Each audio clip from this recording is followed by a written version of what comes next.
In our last class, we were discussing regarding methods of environmental scanning, and there were two of methods that we were discussing in detail. One was SWOT analysis and the other one PESTLE analysis.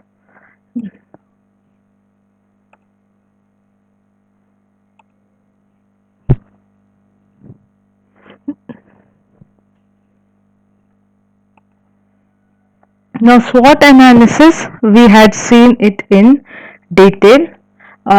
We had discussed regarding its introduction, how is it helpful, what are the each of the elements that is there in the 2 into 2 matrix, and how does all these elements help us in understanding the environment of business. And we also understood the role and importance of SWOT analysis. In our today's session, we shall see PESTLE analysis.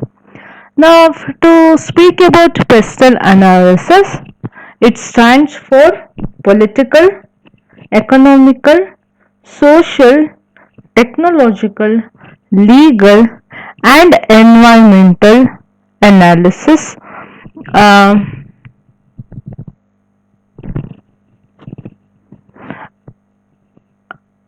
Now, each of these 6 elements that is present in the external environment, to be specific in the macro environment of the business environment, is considered under PESTLE analysis. Now look into the slide. Now PESTLE is spelled as PESTLE, whereas in the diagram that has been displayed, now there is in the last two there has been an interchange.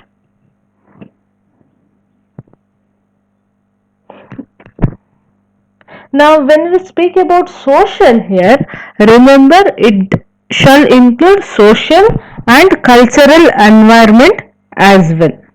Now this PESTLE analysis, it studies the influence of an organization or the policy of all these elements in the past and how they might do or have an implication in the future.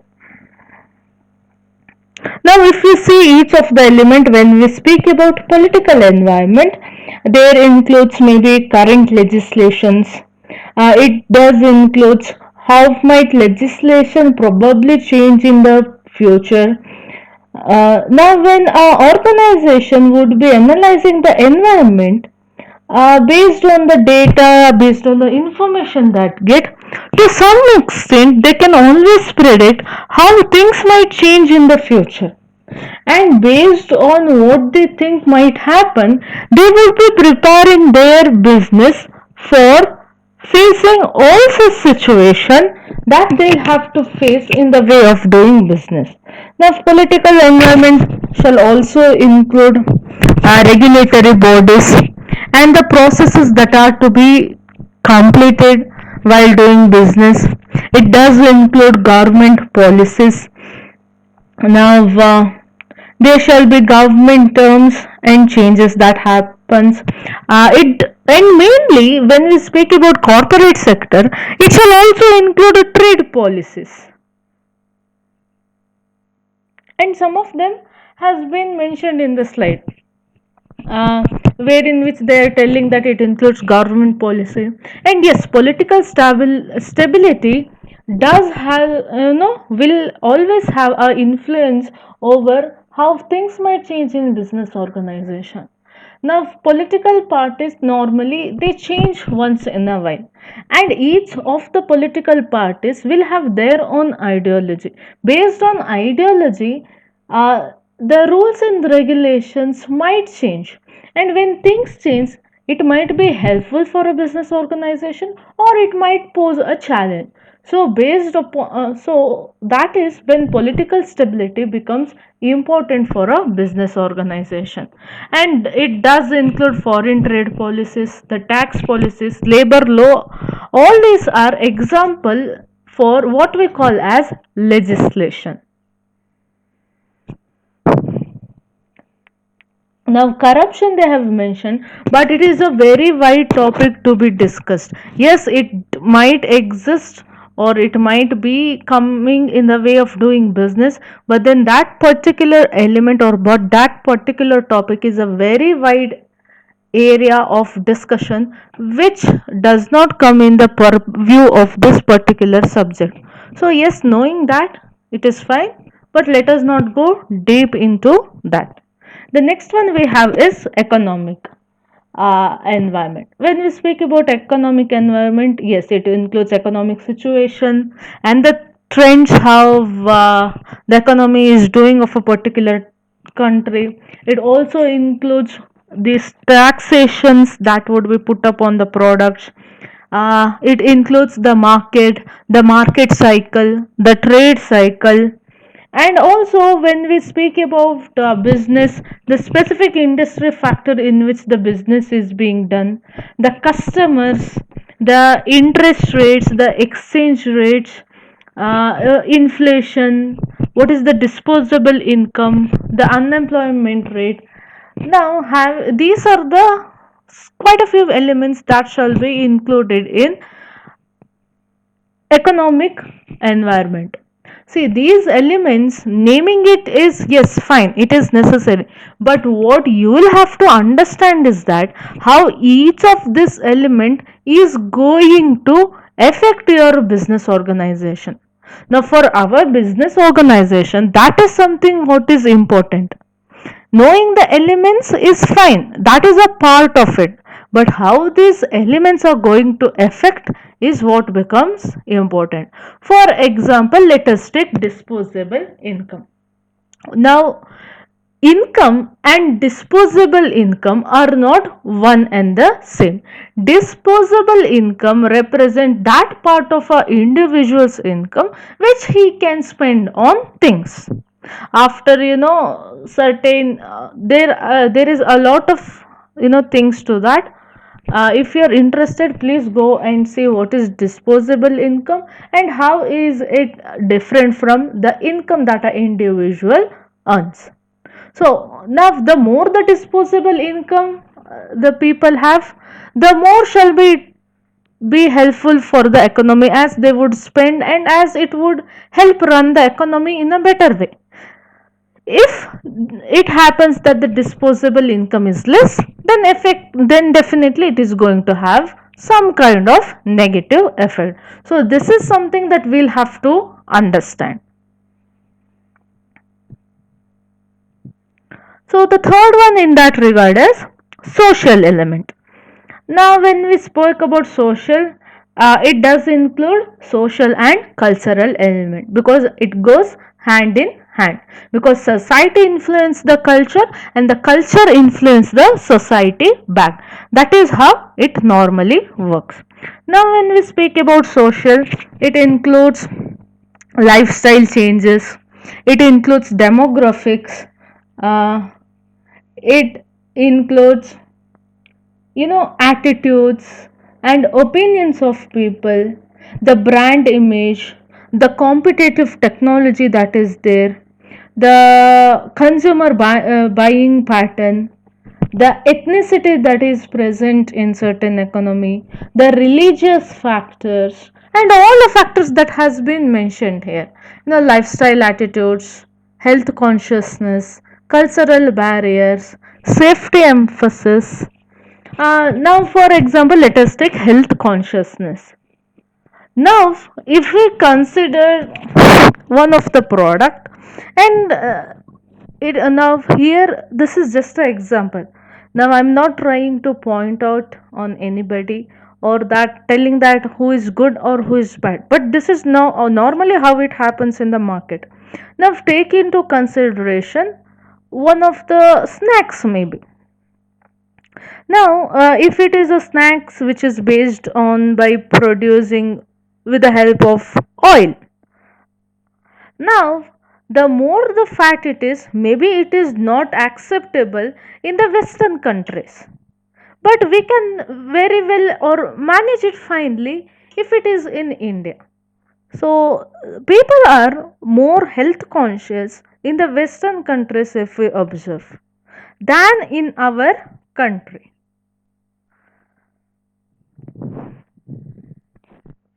Then we have technological environment. Now, under technological environment, the rate at which the technology changes, the replacement or technical solution, and things like maturity of technique, manufacturing maturity and capacity, or the innovation potential, the licensing, the patents, the technical access that is there. All these things shall include. Now, one thing than any other element in today's world of fast changes and in today's way of doing business, it is technological environment which is changing a lot than any other element that is present in the macro environment. Then we have legal environment. Now, whenever we say legal environment, it includes all the legislative rules, things like all the international law, employment law, maybe the competition law, health and safety law, regional legislation that we have to comply with, the labor laws, and all the laws that are to be required to be complied by for a particular business organization represents its legal environment.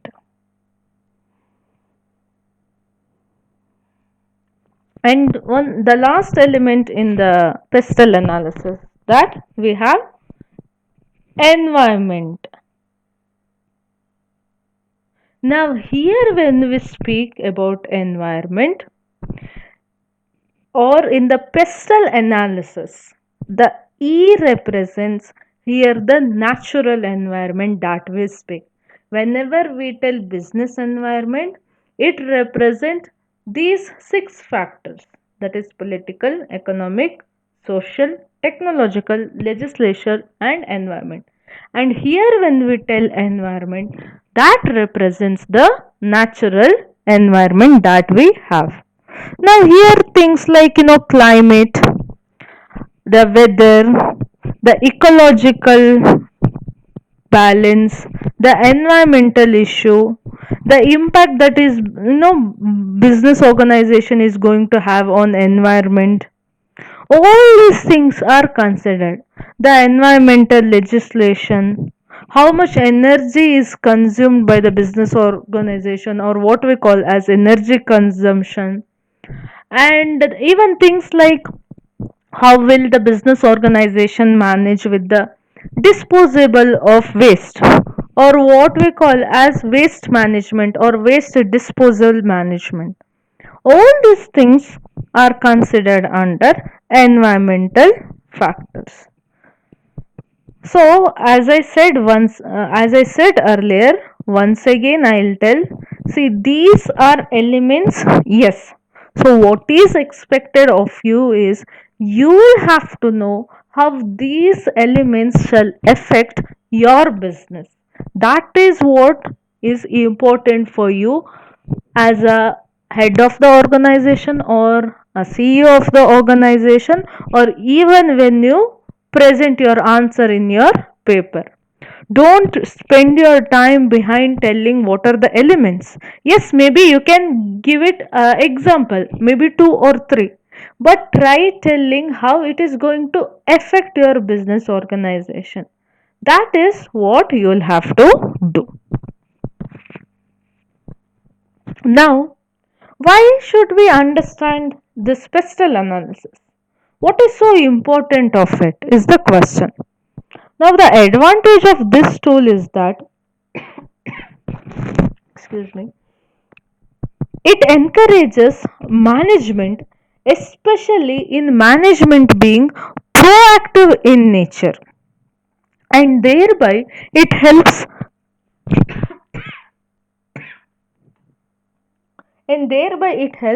structured thinking when it comes to decision making of the organization. Now, like SWOT analysis, even the PESTLE analysis is also simple in nature, quick in nature, and uses, four key perspective.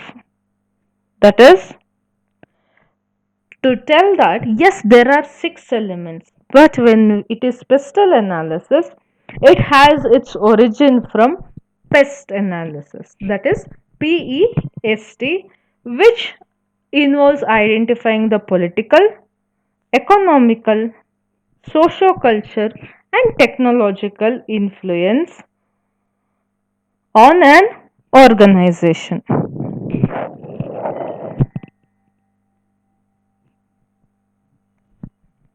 Now, one more fact about PESTLE analysis is that it is mainly used to provide a situation, or to provide a context for the organizations or even for individuals role, that can be compared in relation to the external environment, mainly that is macro environment and mega environment. Remember, this time when we also discussed something called as mega environment, now which is a little bit different from that of macro environment. So do not forget that particular point. And moving forward,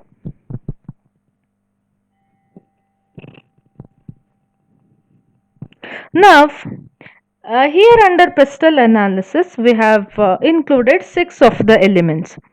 Now, depending on which elements are included, there are chances that it can also be referred to as step analysis, which includes social, technological, environmental, and political, or it might include can be called as steep analysis, where they have not considered legislation.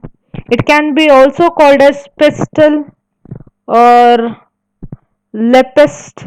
So it depends upon how the analysis would be done and which of the elements are going to affect the business organization. Now, this PESTLE analysis, yes, we do. But in recent days, the PESTLE analysis, now if you see the recent trend, even it has further extended to what we call as steeple analysis. The spelling is STEEPLE analysis or steeple analysis, or it also can be steepled analysis, which is spelled as STEEPLED. So what are these two? E and D. Now E refers to education element and D refers to demographics in particular. So these are the new trends that has happened in PESTLE analysis.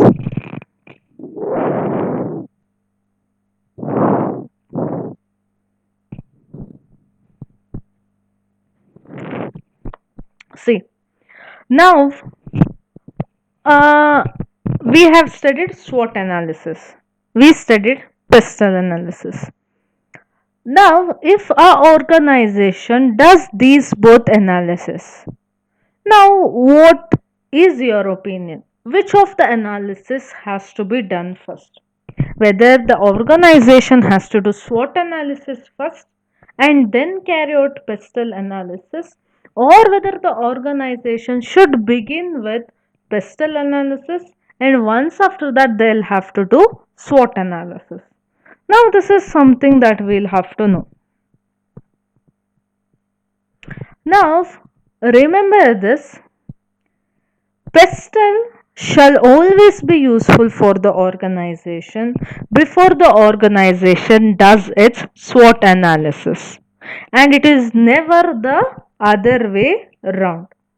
Now, because PESTLE analysis, it helps the organization to identify its SWOT factors in particular. So always it is better if the organization does its PESTLE analysis and it carries out its SWOT analysis. Now this is the opinion that I have found in one of the book that I have you know studied for this particular class, and even I do agree with the fact. Now you might have your opinion, and you might have also gone through a different opinion of your based on the book or the source that you have studied. So but this is what I agree with, that it shall be better for a business organization that if they do their PESTLE analysis first and if they carry out the SWOT analysis later, it shall be better. So these are the two things that we had to study under environmental scanning.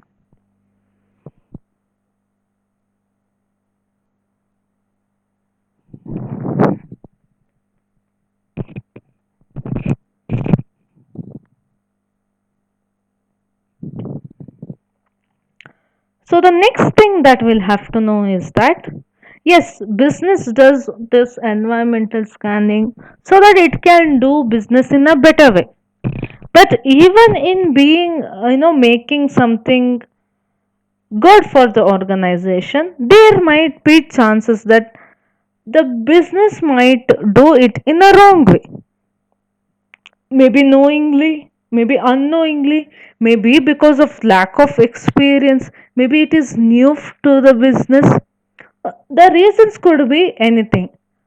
But there shall be present one or the other pitfalls in the environmental scanning. Pitfalls, if you have to tell in simple words, it is nothing but there exist some mistakes which the organization does in the way of scanning the environment. Now, it can be, increased focus of the planners on relevant environment of the business organization. This particular fact, it might sometime lead to avoidance of events which are taking place in the general business environment that might affect the business.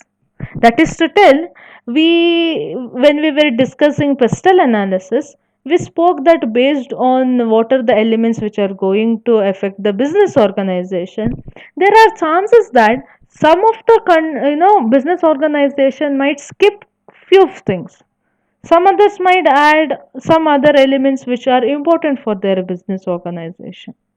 Now, in that case, if an organization considers that only pest analysis is enough for their organization, and if at all there is a major change in the legal element which might affect the business organization, and if at all the business fails to recognize that, then definitely it is going to come in the way of doing business effectively.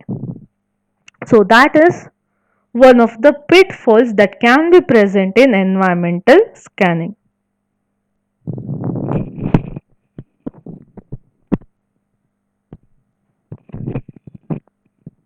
Now, one more thing about environmental scanning is that there are lot of chances that many times it may lead to increased information flow.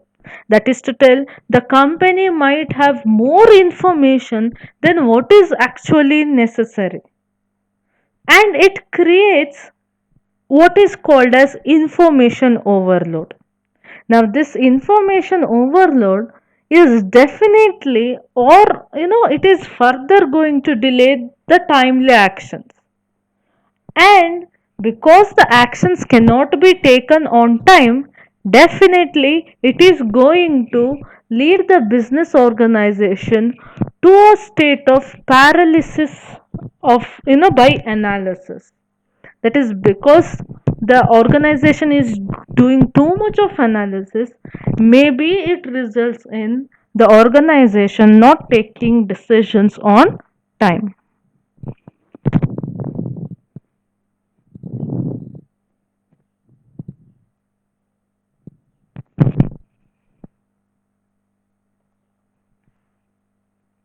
And most importantly, whenever a business does environmental scanning, it should never forget the fact that the purpose of environmental analysis is to find out the influence that matters for the future of the organizational decision making, or in this term when we in this context when we speak, uh, for the organizational strategic decision making.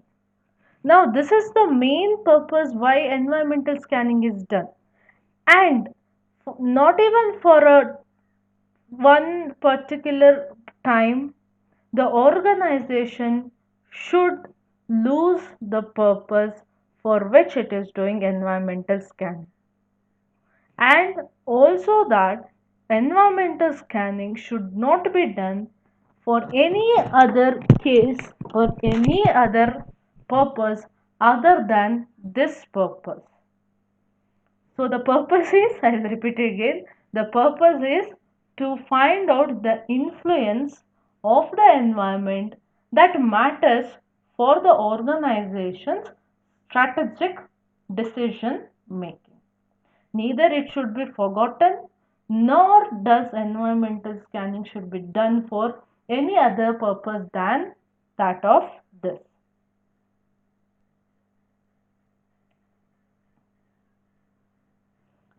And one more thing is that environmental scanning is important for a business organization, yes. But when it is a business organization, there is something that is very important. That is, one is the operational activities of the organization, the other is the functional activities of the organization. Now, it is always suggested that environmental scanning function, it should never be integrated too closely with these two main functions of the organization. So, keeping a note of this is also equally important. And most importantly, whoever does this environmental scanning, they should see that this environmental should not be too far from realities of the organization, which might make it interpersonal or staff function. So this becomes important. Now, once after the scanning purpose is complete, the strategists they'll have to give structure to huge information that is available. Now they'll have to filter the information in such a manner that the one who is doing the business scanning or the analysis, they shall get a clear picture of the opportunities and threats operating in different sectors, and it can be utilized by the organization for its benefit. So analysis is fine, collecting information is fine, but once after you collect the information, refining it into what is necessary for the business organization is also important. So once when we know that the opportunities and the possible threats that are present should be known, that is when the environmental scanning becomes useful for the business organization.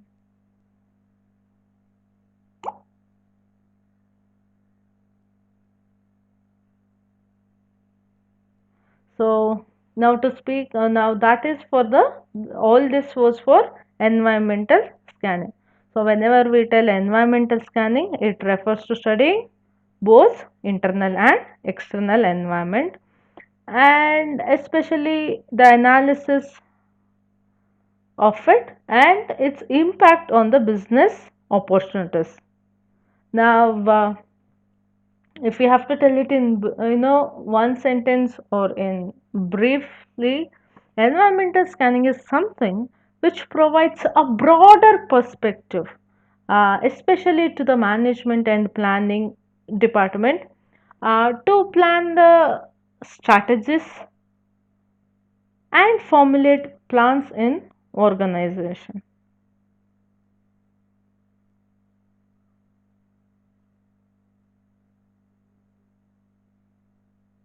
So now you shall, so we do have a wide range of methods and techniques which can be adopted for environmental scanning, and strategists may choose one of the scan which suits their requirements, especially on factors like quantity, quality, availability, timelines, relevance, and cost of environmental information. And that is something that we'll have to understand as our next element. That where we speak about techniques and methods of business forecasting. Now, as I tell this, remember this particular fact. Now, there is a lot of ways of methods of business forecasting. Now, some of them have suggested quite a few. Now, what I found relevant and what I found useful, based on that, each of the views I have put up here. Now each slide that I am going to display from here until we speak about the business forecasting methods. Now each slide represents a point of view given by each author or different authors.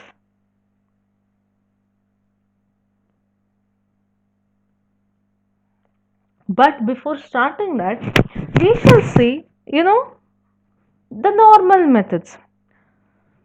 Uh, Now, before we start with business forecasting, I hope we have discussed the meaning, what is forecasting, and the importance of it. If I am not being wrong, so let us just briefly see what this forecasting is.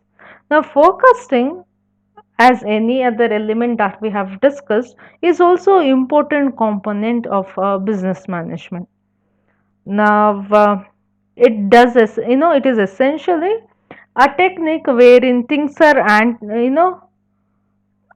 a technique or a tool used for anticipation, and because of it being a technique of anticipation, it provides important information, especially the ones which are relating to the future. And also this business forecasting, now it is the basis of all the planning activities that happens in the organization. Now it involves collecting valuable information about the past, the present, and thereby estimating the future. Now forecast essentially, now it is an estimate of what is expected to happen in some future time period. So, having said that, let us take into consideration the one management thinker that we usually take, that is Henry Fayol. Now, Henry Fayol, who is he? He is the father of modern management. And his point of view of forecasting is that he tells forecasting is the essence of management. He tells that the success of a business, it largely depends upon the efficient forecasting and preparing for the future. So that is how much importance Henry Fayol has given to business forecasting. That he tells that to a large extent the success depends upon how effectively, how efficiently the business organization was able to forecast what it is going to do in the future. So normally the techniques of forecasting, it can be grouped under as mentioned in your slide, that is qualitative techniques, the quantitative techniques, the time series techniques of forecasting, the casual modeling that we have, and technological forecasting. So each one of them, there are lot of ways of doing it. Now you need not take down this at this particular point of time, because each one of them, it when whichever slide it has been put up, I shall explain it there. Now I shall just mention the methods that are included here within each of the types. Now when we tell qualitative techniques, it includes market research techniques, it includes past performance technique, it includes internal forecast, deductive model, it has direct and indirect methods, it has jury of executive opinion, it has historical analogy. Qualitative technique also includes Delphi technique, market survey, judgmental forecasting, the sales force composite method.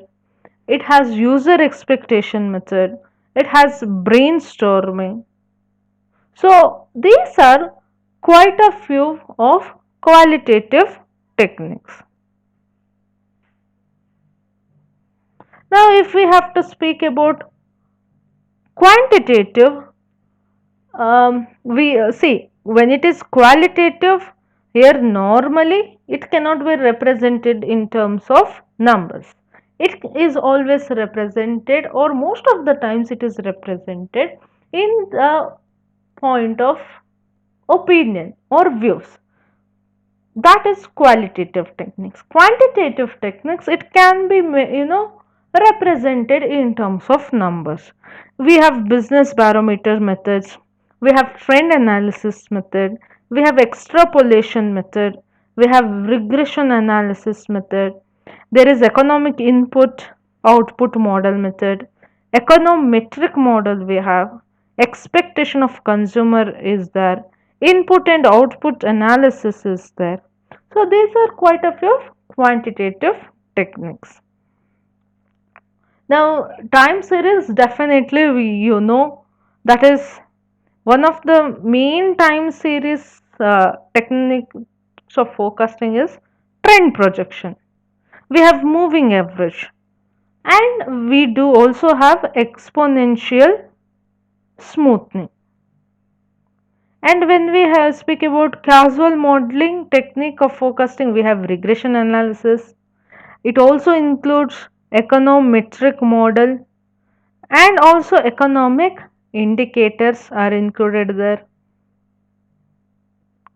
Now for the technological forecasting techniques, it can include things like cross impact analysis, morphological analysis is one more. We have substitution effect there.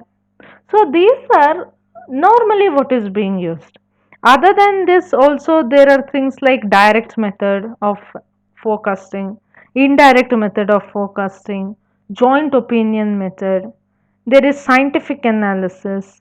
You have similarity events method. You have service method, salesperson opinion. Now, whatever the method it might be, almost we saw 25 to 30 of the methods. So whichever it is, or there are also other methods which are not being discussed here. So the aim is, or the main purpose of it is, it helps the business to understand itself how it is going to behave in the future, and it is going to help the management in making plans and also in coming up with strategic decisions for the organization. So all these methods, the main use is only to help the business organization. Now in the recent years, large number of techniques of forecasting have been evolved, uh, and there is a lot of number because the business environment is different in different situation, and to handle all these different types of forecasting, it does require a number of forecasting methods. So each technique, it has its special use, and this particular fact a manager has to know that based on what is important for his business organization or what is most useful, they'll have to select which suits the most for the application in their own businesses. So yes, how do we know which suits the best, or how can we decide that which among all these that are present to select? So for that, a CEO or a business manager, they can consider some of the factors for making the choice of techniques. Like, first of all, they'll have to understand what is the purpose of forecast. So once you know, maybe the half of the problem is solved. Whether the organization needs qualitative techniques, whether the organization needs quantitative techniques. So the purpose of the forecasting has to be understood first. Then the business has to understand what is the degree of accuracy that is desirable by the business organization. Whether the accuracy is most needed or whether the opinions are most needed. And business will also have to know the time period that is to be forecasted. It has to understand the cost and benefit of forecast to the company. It has to know the time available for making the analysis. It has to know component of the system for which the forecast has to be made. So once a business tries to understand all these things, it shall be helpful for the business organization in knowing what kind of analysis it will have to make.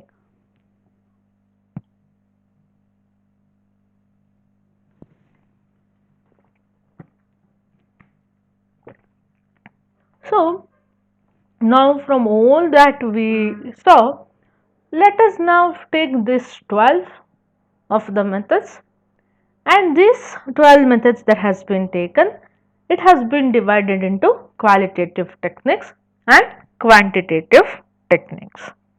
Now when I mentioned in the earlier slide, there were more number of example other than this. So all those we shall see later, but first we shall see these 12. Now you know the difference between the qualitative techniques and quantitative techniques. Qualitative, as we discussed earlier, depends upon the opinion. Quantitative techniques, it depends upon the numbers most of the times. So let us see each one of them in a very, very brief way. In a way wherein which you understand the meaning, you can differentiate it from others. So much if you know for this particular context in which it has been mentioned, that is to tell for chapter 2 where it has been mentioned, it is enough. But being a manager, it is always suggested that you know all these things in detail. The first one is market research techniques. So what happens under this technique is, normally polls and surveys may be conducted, and thereby they can find out the sale of the product. Now it can be done by sending questionnaires to the present customer, maybe also to the prospective consumer. Now in addition, this may also be interviewed in a personal way also. Now though questions and interviews, though the managers can find out whether the customers are likely to increase or to reduce their consumption of the product.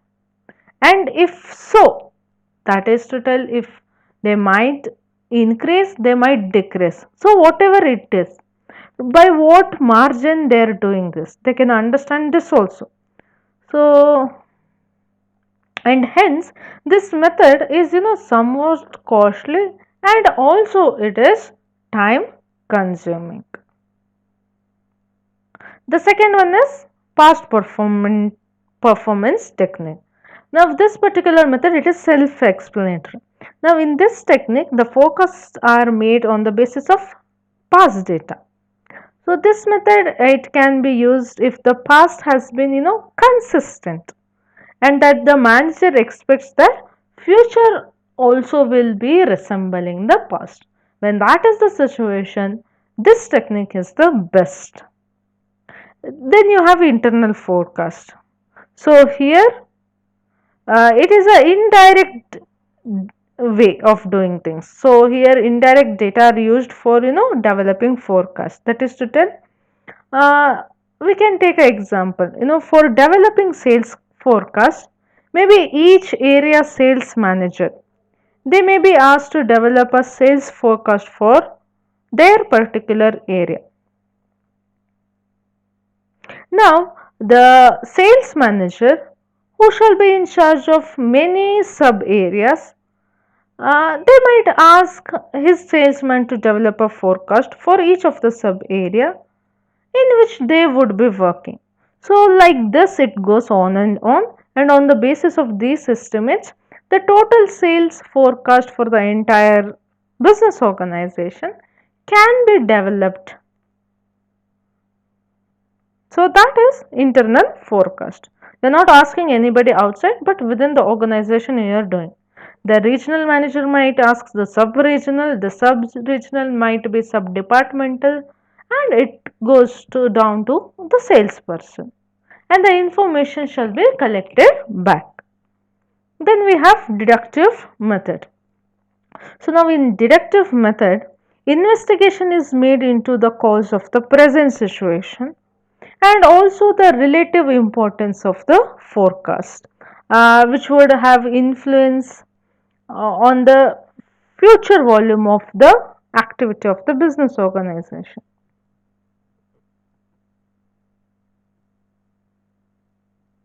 So deductive method is, you have past data, you see how these past elements have affected the business organization, and you understand the causes that were present in the past which have resulted to the current situation of the business organization, and thereby you understand the importance that these elements will going to have on the future activity of the business.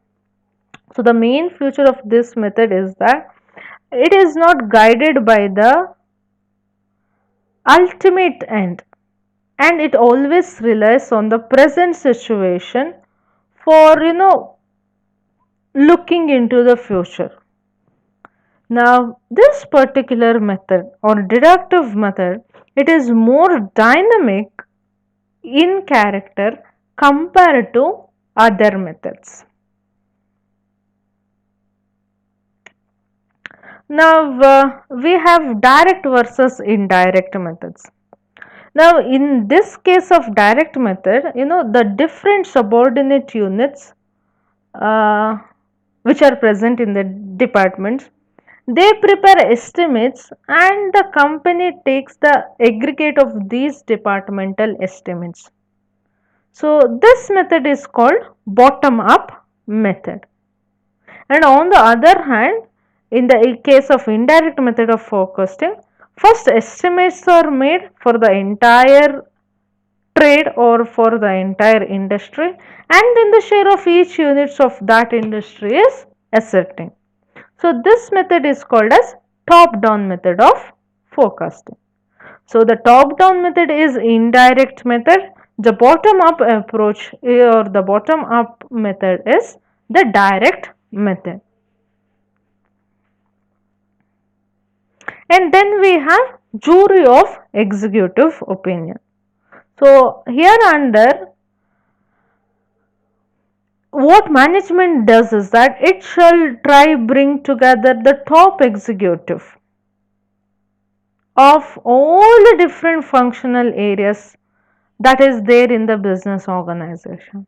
Normally, when we speak of a large corporate business organization, it shall definitely have its own production department, sales department, finance department, human resource department, purchasing department, and all the different departments. Now, the top executives of each of the department shall be brought together, and they shall be supplied with the necessary information relating to those subject for which the forecasting has to be made. Once after they are presented or supplied with this information, the organization shall take their views, and on the basis of their opinion, the organization would be arriving at a figure. So that is called as jury of executive opinion.